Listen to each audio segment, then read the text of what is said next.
the dedication of the Lateran Basilica in Rome. First reading, a reading from the prophet Ezekiel. The angel brought me back to the entrance of the temple, and I saw water flowing out from beneath the threshold of the temple toward the east, for the facade of the temple was toward the east. The water flowed down from the southern side of the temple, south of the altar. He led me outside by the north gate and around to the outer gate facing the east, where I saw water trickling from the southern side. He said to me, "This water flows into the eastern district, down upon the Arabah, and empties into the sea, the salt waters, which it makes fresh. Wherever the river flows, every sort of living creature that can multiply shall live, and there shall be abundant fish. For wherever this water comes, the sea shall be made fresh. Along both banks of the river, fruit trees of every kind shall grow. Their leaves shall not fade, nor their fruit fail. Every month they shall bear fresh fruit, for they shall be watered by the flow from the sanctuary.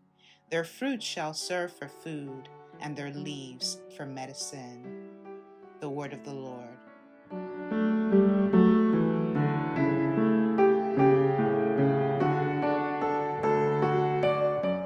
Responsorial Psalm.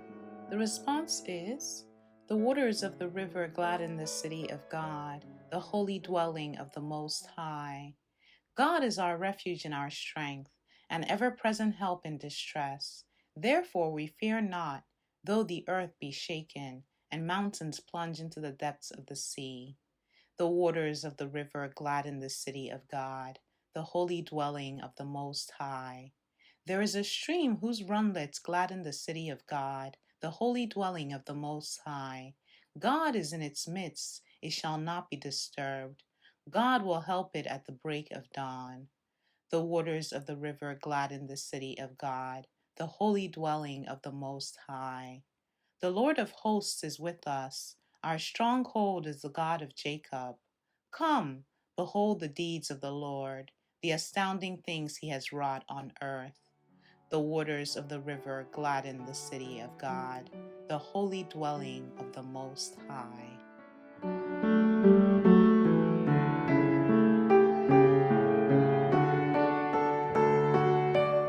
Second reading, a reading from the first letter of St. Paul to the Corinthians. Brothers and sisters, you are God's building. According to the grace of God given to me, like a wise master builder, I laid a foundation, and another is building upon it. But each one must be careful how he builds upon it. For no one can lay a foundation other than the one that is there, namely, Jesus Christ. Do you not know that you are the temple of God, and that the Spirit of God dwells in you? If anyone destroys God's temple, God will destroy that person, for the temple of God which you are is holy. The word of the Lord.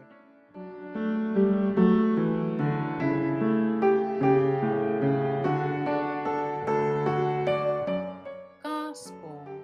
A reading from the Holy Gospel according to John.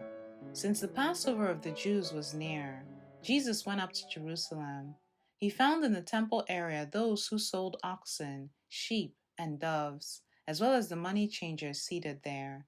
He made a whip out of cords and drove them all out of the temple area with the sheep and oxen, and spilled the coins of the money changers and overturned their tables.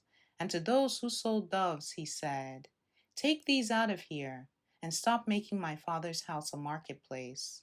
His disciples recalled the words of Scripture, "Zeal for your house will consume me."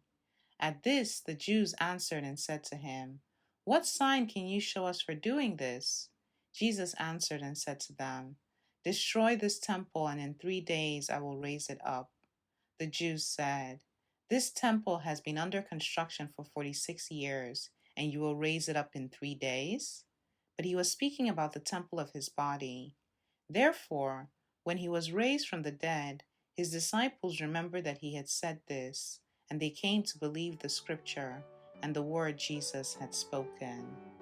The Gospel of the Lord.